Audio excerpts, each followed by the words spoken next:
전국에 함께 통일로 가는 길 TV 시청자 여러분 안녕하십니까? 벌써 또 12월이 시작되었습니다. 오늘이 12월이 또 시작되는 그 주에 이제 주말이 되었습니다. 오늘은 한민족 통일론 강자 2의 3 한상윤저 인간주권론 철학적 인간사회학에 대한 강의로 들어가겠습니다. 여러분들한테 한 가지 깊은 소식을 말씀드릴 수 있는 것은 제가 이번 12월 9일 날 제 박사학위 논문 본심이 있습니다. 그날 꼭 통과될 수 있도록, 그래서 12월 9일 뒤로는 자유롭게 여러분들과 마음껏 이렇게 여러 분야를 강의하며 또 직접 만날 수 있는 그런 기회를 갖게 되기를 학수고대합니다. 여러분들의 정성 어린 기도가 저에게 큰 힘이 될 줄로 믿습니다. 오늘은 지난주에 이어서 이제 서문의 3페이지가 되겠네요. 2의 3. 우선 제가 2의 3서부터 오늘 진도가 2의 4까지니까요. 다 읽도록 하겠습니다. 이런 목적에서 이 책은 존재와 인간 존재에 대한 과거의 영향력 있는 존재론적 사상과 과거의 강력한 인식론적인 이성의 견해와 과거에 확립된 도덕성의 개념을 비판하고 탈피를 시도하고 있다. 그런 후에 우리는 사회와 사회 내의 인간의 위치에 대한 비판적인 시야를 가지고 사회와 인간의 관계로 넘어가게 될 것이다. 그리고 이 뒤에는 인류 역사의 현재 진행적인 비극을 진단하면서 자본주의와 공산주의, 신자유주의와 사회주의 같은 기존의 지배적인 이념들을 비판하게 될 것이다. 이 단계에서 우리는 사회의 지도자들이든 지지자들이든 간에 모든 정치적인 행위들에 대한 궁극적 목표여야 할 인간 주권을 무엇이 보장하는지를 알아낼 수 있을 것이다. 비록 그것이 많은 독자들에게 쉽사리 승인될 수 없을지라도 인간 주권은 인간의 존엄성과 인간 생존의 절대적인 타당성의 가장 높은 표준으로 서로 연결되어야 한다. 그렇다면 인간은 이 땅의 모든 생명의 창조주, 감독자, 보호자, 그리고 심판자로서 여겨지는 하나님과의 존엄한 교제의 관계를 우선 확립하여야 한다. 이것은 종교적으로 독단적으로 보일지 모른다.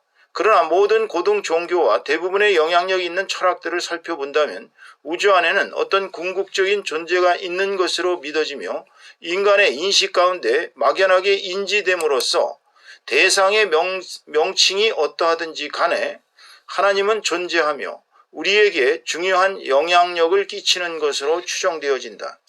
그렇다면 하나님과의 올바른 교제가 없이 우리는 우리의 삶을 조화롭고 평화스럽게 살 수는 없을 것이다. 두 번째 필수적인 것은 우리는 물질적 조건의 모든 궁핍으로부터의 자유를 획득해야 한다는 것이다. 그리고 이것은 국가적 차원에서 우리의 생계를 영위할 수 있도록 사회적인 기회의 평등을 획득함으로써만 가능하다는 것이다. 그렇지 않다면 국가는 사회 구성원들의 대부분으로부터 빼앗고 억압하는 거의 치명적인 무기가 될 것이다. 그렇기 때문에 폭력의 수단이 없이 우리는 우선 우리의 물질적 생활을 보장받을 수 있는 방법을 찾아야 한다. 그렇지 못하다면 모든 다른 생활 조건은 헛된 소리가 되고 말 것이다. 세 번째 필수적인 것은 우리는 자기 실현을 할 수 있는 사회적으로 동등한 기회를 가져야 한다는 것이다. 그리고 이런 목적을 위해서 우리는 우리의 삶이 법적으로 정당하다면 어떤 경우에서도 저지되거나 억압되어서는 안 될 것이다. 이 말은 사회는 모든 개인들에게 자기 실현을 할 수 있도록 보장해야 한다는 것이다. 어떤 의미에서 사회로부터의 간섭이나 강요가 없이 궁극적인 자유와 그것을 위해서 전제되어야 한다는 것이다. 이 말이 뜻하는 바는 사회나 국가는 모든 개인이 개별성을 가지고 있음을 인정해야 하며, 그래서 사회나 국가는 개인들에게 사회의 전체적인 복리를 위한답시고 개인들의 통일성을 강요해서는 안 된다는 것이다. 자, 이제 그 전 페이지로 넘어가서 천천히 공부를 해보도록 하겠습니다.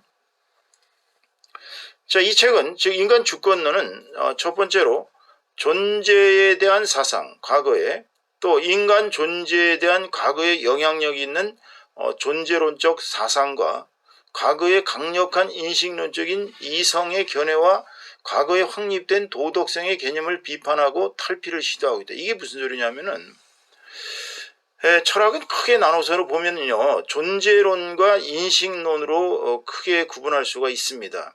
존재론은 이 세상에 존재하는 모든 것들, 뭐 하늘, 별, 달, 우주, 뭐 또 심지어는 나무, 돌, 인간, 이런 존재가 무엇이냐, 존재의 궁극적 그 근원은 무엇인가, 존재는 무엇을 향해 또 존재하는가, 뭐 이러한 존재에 대한 질문을 던지는 것을 존재론이라고 합니다. 그래서 이 존재의 궁극적인 실제를 찾기 위해서 인류는 끝없이 노력을 해왔습니다.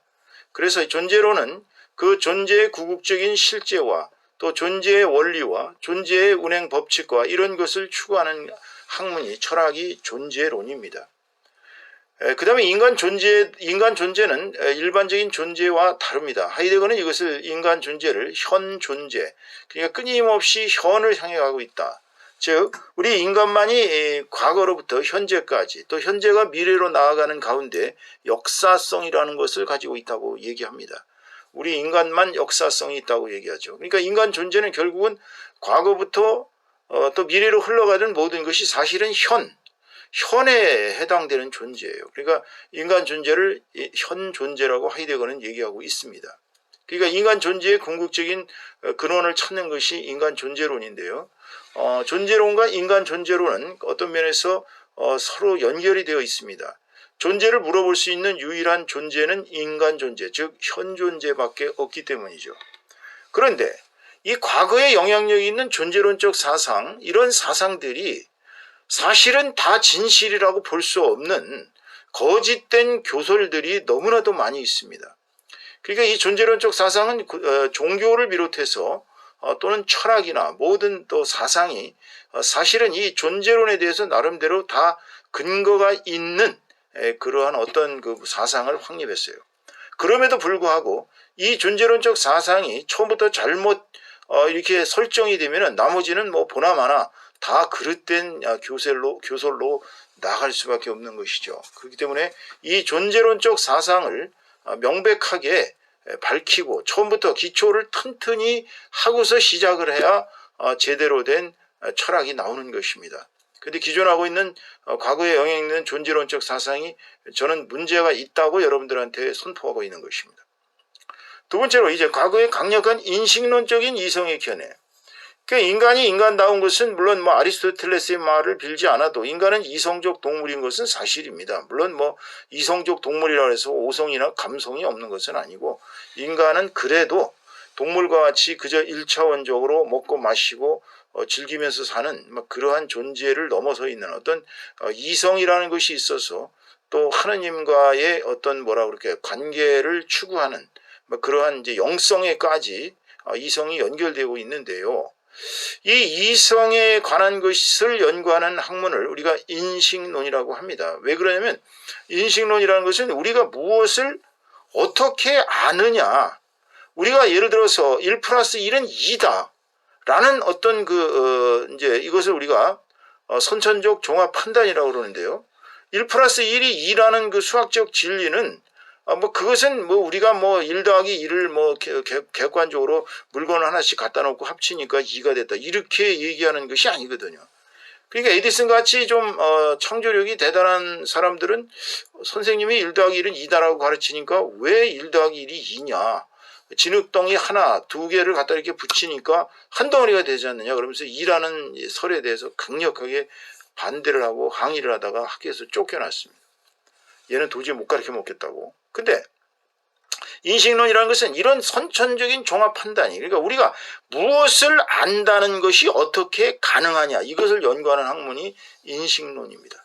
그런데 인식론의 기반에는 이성이 깔려 있어요. 이성의 3단 논법적 연역적 3단 논법이나 귀납적 방법이나 이런 것이 이성의 기초를 두어야만 그것이 진리로 확립될 수가 있거든요. 그러니까 이 인식론적인 그 이성의 견해는 칸트의 순수 이성 비판을 비롯해서 그 전에 수많은 합리론자들의 이성론과 또 경험론자들의 귀납법적인 이성론과 모든 것이 사실은 뒤죽박죽 돼 있었던 것이 사실이에요, 과거에. 그러니까 우리가 인식을 한다는 것에 정확한 그런 그 어떤 능력을 판단을 못한 것이 사실입니다. 왜냐하면 인식이 끝에 가면 결국 이성의 한계, 이성은 경험에서 끝나는 걸로 그렇게 철학은 교소를 해왔습니다. 물론 뭐 신학자들이야 이성을 넘어서 있는 신성 내지는 영성을 주장했지만 그것이 인정받은 것은 아니죠.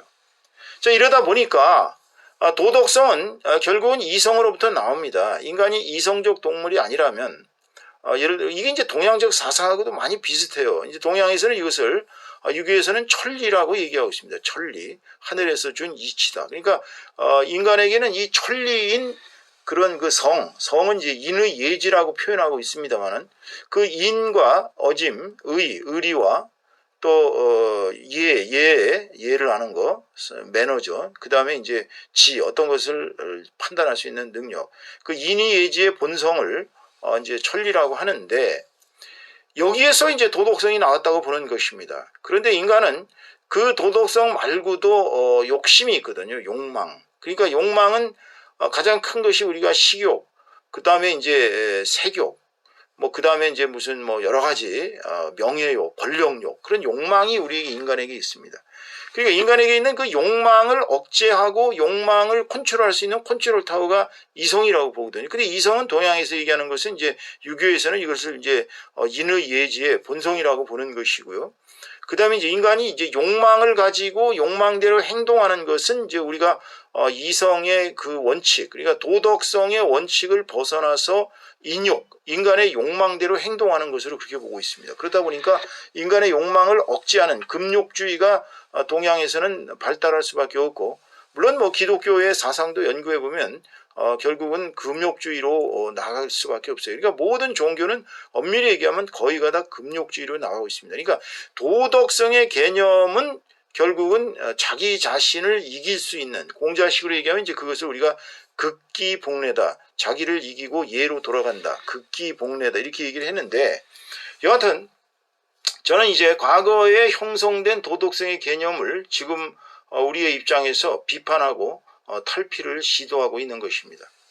자, 먼저 이렇게 존재론과 인식론이 어느 정도 이렇게 딱 체계가 잡히고 사상의 기초, 철학의 기초가 잡히고 난 다음에서야 비로소 우리는 인간의 사회에서의 위치, 그 두 번째 줄에 보시면 끝에 그런 후에 우리는 사회와 사회 내의 인간의 위치에 대한 비판적인 시야를 가지고, 자, 인간은 사회적인 존재입니다. 인간의 사회를 떠나서 독자적으로 할 수가 없어요.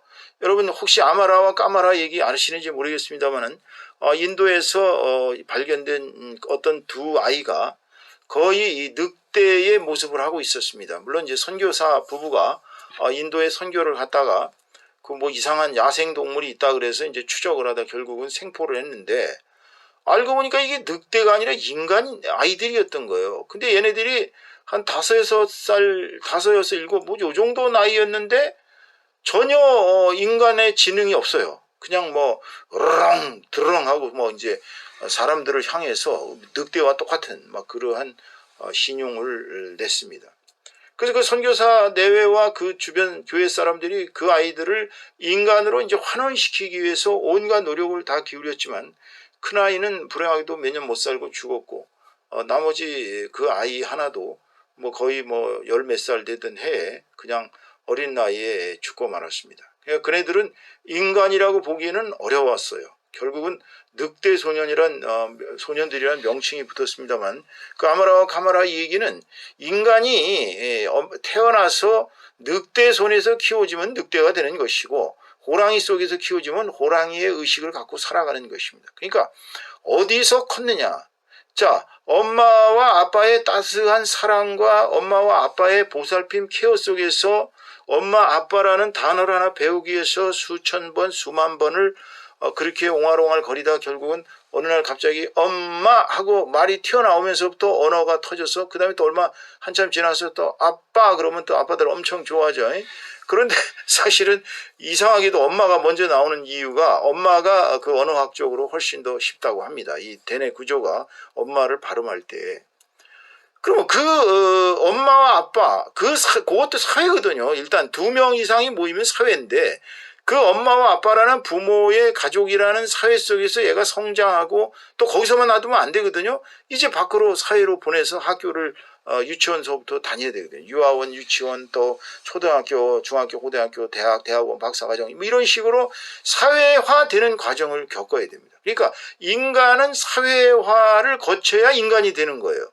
그렇다 보니까 이러한 이 사회와 사회 내에서의 인간의 위치는 또 뭐냐? 이 문제가 아주 심각한 문제거든요.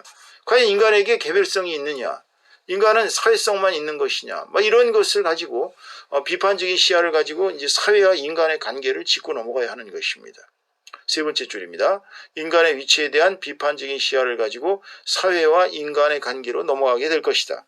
그리고 이 뒤에는 인류 역사의 현재 진행적인 비극을 진단하면서 자, 현재의 비극은 아시다시피 사상의 비극입니다. 엄밀히 얘기하면 자본주의를 확립한 사람들, 서구 자본주의, 민주주의 체제와 또 공산주의, 칼 마르크스의 이제 공산주의, 과학적 사회주의라고 주장하죠. 그러나 이 원시 공산주의는 엄밀히 얘기하면 또 이게 사회학의 과학적 사회주의를 주장했던 카르 마르크스의 창작물이라고 보기는 어렵습니다. 원시 공동체, 원시 공산주의는 예전에 우리가 석기 시대나 어떤 그 원시 시대 인간들이 그런 그 공동으로 모여서 일종의 커뮤니티를 형성하고 거기에서 이제 생산을 같이 집단으로 해서 이제 같이 나누고 막 이러한 지금도 아프리카에 가면은 부족들이 그렇게 공산주의 방식으로 공유하는 그러한 방식이 있습니다. 놀라운 것은 플라톤의 국가론의 사상이 물론 그것이 소크라테스로부터 비롯됐다고 보여집니다만은 이 플라톤의 국가론의 사상을 보면은 이 공산주의 사상이 농후합니다. 왜 그러냐면은 이제 이 시민들은 심지어는 아이들, 가족들도 공유해야 되고 재산도 공유해야 되고 그 어떤 뭐라 그럴까요? 독자성을 인정하면 안 된다고 그렇게 주장을 했어요. 아주 무시무시한 사상이에요. 그러니까 공산주의의 원조는 엄밀히 얘기하면 소크라테스로부터 비롯됐다고 보여집니다. 그런 논문들이 왕왕 많이 발표되고 있어요.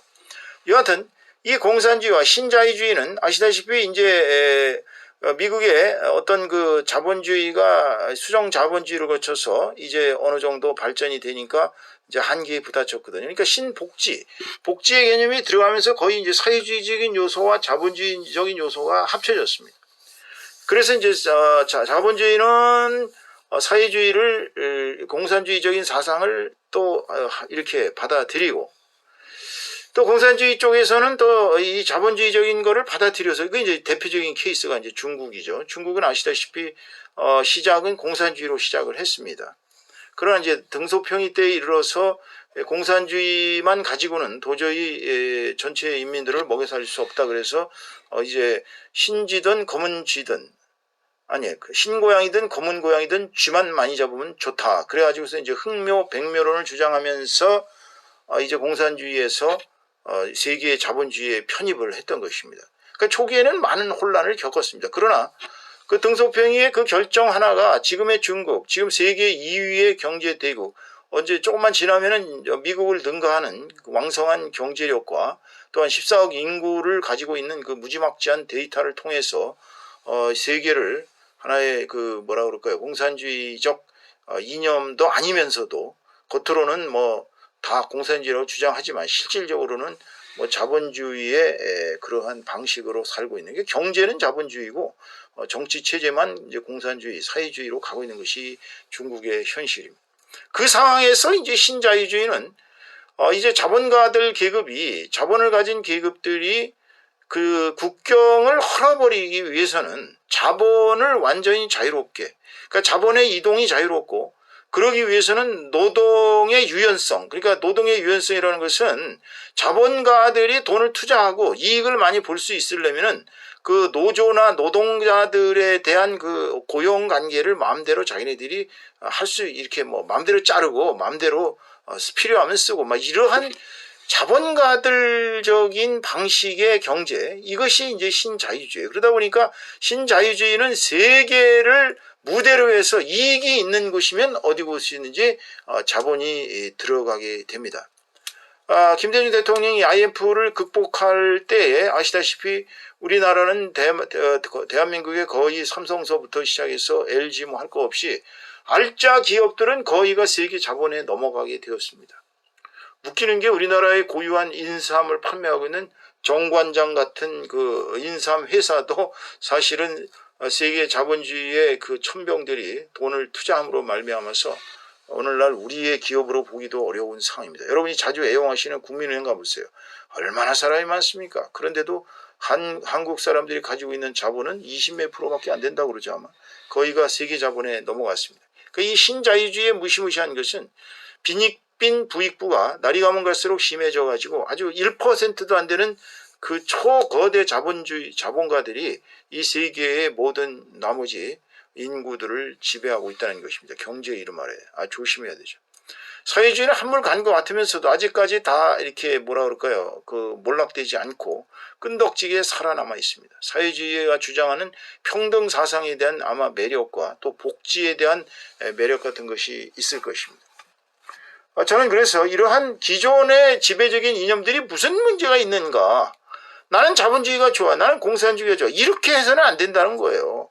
현대에 와서는 이러한 사상의 맹점들을 파악해서 그것을 융합해서 고칠 수 있어야 합니다.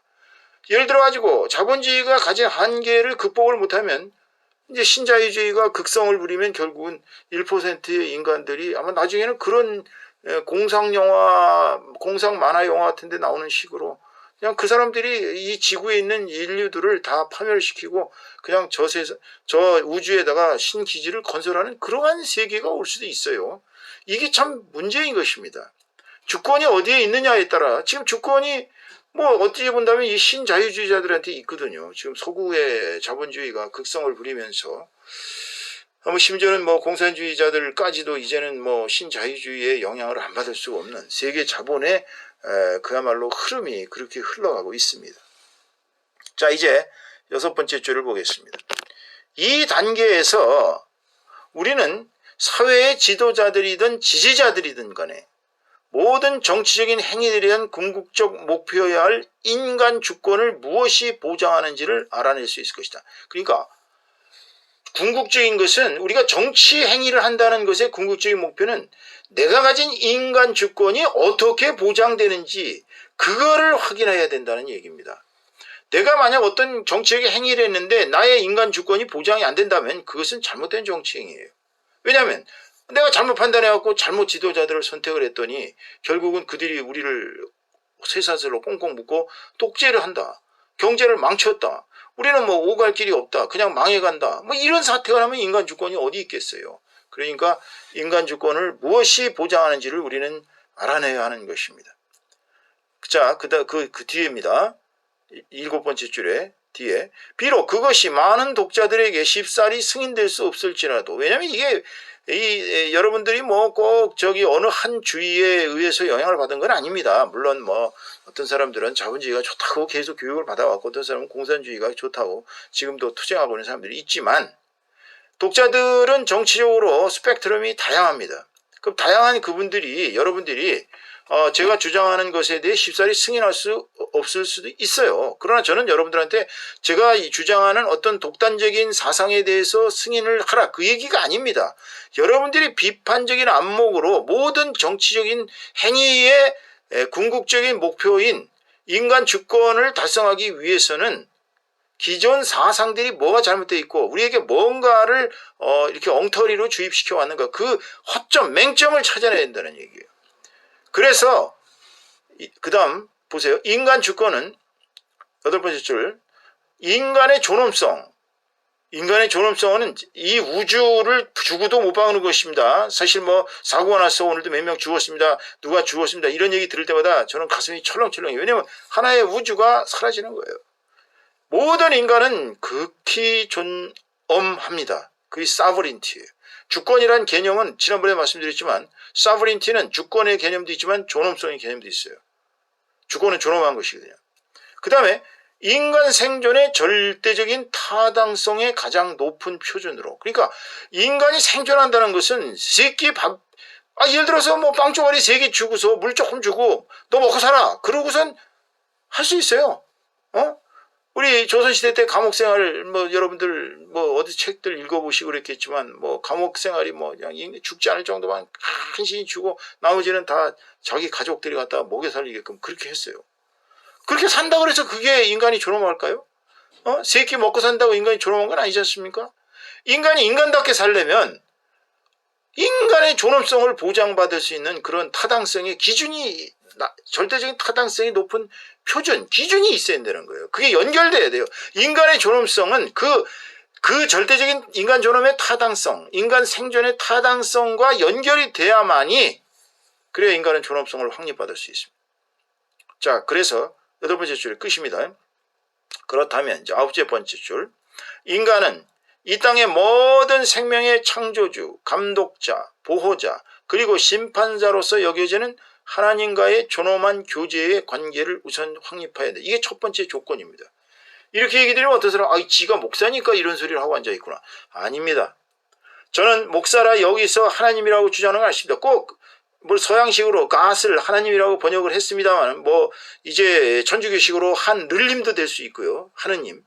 또 동양식으로 한울림도 될 수 있고, 뭐 불교식으로 이게 부처님이 될 수 있고, 하여튼 모든 궁극적인 존재의 근원은 우리를 창조한, 이 모든 우주 만물과 우리의 생명을 창조한 창조주, 크리에이터, 감독자, 이 우주의 절대적인 질서를 감독해 나가는 존재, 또 우리를 알게 모르게 우리를 보호하는 존재, 또 우리의 행위에 대해서 사후에 우리를 잘했는지 못했는지 우리의 행위에 대해 언행에 대해서 선악간의 심판을 할 수 있는 존재가 있다면 그것이 하나님, 하느님, 한울림, 절대 존재자예요. 우선 우리는 이걸 왜 중시해야 되느냐면요, 모든 사상, 모든 철학, 모든 종교, 모든 정치가 절대자와의 기본적인 관계가 수립이 안 돼 있으면 그때부터 인간은 존엄성을 상실당하기 시작합니다. 왜냐하면 그 자리에 뭔가가 들어와야 되거든. 그래서 그 다음 줄 보세요. 세 번째 뭐다? 이것은 종교적으로 독단적으로 보일지도 모르죠. 왜냐하면 하나님이 있는지 없는지 어떻게 하냐? 네가 하나님 봤어? 뭐 이렇게 시비적으로 얘기한다면 할 말 없어요. 그러나 여러분들이 놀랄 사실은 이 세상의 모든 고등 종교와, 뭐 고등 종교 그러면 유교, 불교, 도교, 기독교 뭐 많죠. 고등 종교와 대부분의 영향력 있는 철학들을 한번 살펴보세요. 거기에는 우주 안에 어떤 궁극적인 존재가 있는 것으로 믿어집니다. 심지어는 무신론도 인간의 궁극적인 존재를 물질로 보는 거예요. 그리고 인간의 인식 가운데서 이것이 막연하게 인지가 되고 있다는 사실이에요. 그러니까 아주 초기에 그 원시인들로부터 시작해서 최고 지성을 자랑하는 얼마 전에 죽은 스티븐 호킹스에 이르기까지 인간들이 사고를 하는 데 있어서 절대적인 존재가 있느냐 없느냐, 그 두 가지 중에 하나예요. 절대적인 존재가 없이 그냥 물질이라고 주장하는 사람은 유물론자입니다. 유물론자는 물질이 절대자예요. 그 사람들은. 왜냐하면 물질이 모든 것을 결정한다고 믿고 있거든. 물질이 우리의 인식과 우리의 사상과 우리의 모든 것을 결정한다고 주장하고 있거든요. 그런데 저는 여러분들에게 이 설에 대해서는 조금 조심하라고 말씀을 드리고 싶습니다. 그 다음 줄 보세요. 그 다음 페이지. 그래서 그것까지만 해야 될 것 같습니다. 대상의 명칭이 어떤지 간에, 그러니까 그게 하나님이다 하나님이다 무엇이든지 간에 하나님은 존재한다는 사실이에요. 절대적인 존재자, 갓은 존재합니다. 우주에. 또 우리에게 중요한 영향을 끼치는 것으로 추정되어집니다. 존재를 증명할 수는 없어요. 어떤 존재자도 직접 하나님과의 교섭을 하지 않은 이상은 증명을 할 수가 없습니다. 물론 저처럼 뭐 어쩌다 하나님 음성도 듣고 하나님께서 저를 고쳐주시고 뭐 이렇게 해서 저는 하나님이 존재한다는 걸 믿게 된 일종의 혜택을 받은 사람이지만, 성령께서 오셔가지고 우리 인간을 갖다가 변화시킨다는 것은 뭐 저는 저 자신이 확실하게 얘기했어요. 내 자신이 그렇게 됐으니까. 그래서 하나님은 존재하며 우리에게 중요한 영향력을 끼치는 것으로 저는 여러분들한테 가감하게 말씀드릴 수 있는 거예요. 그렇다면 하나님과의 올바른 교제가 없이, 만약 하나님이 존재한다면 하나님과의 올바른 교제가 우리가 인간 존엄성을 인정받을 수 있는 첫 번째 조건입니다. 인간성 존엄성은 결국은 하나님과의 인간관계, 하나님과의 관계가, 신과 인간의 관계가 정립되었을 때만 우리는 우리의 삶을 조화롭고 평화롭게 살 수가 있는 것입니다. 오늘은 여기까지 하고 다음 시간에는 두 번째 필수적인 것으로 나아가도록 하겠습니다. 수고하셨습니다.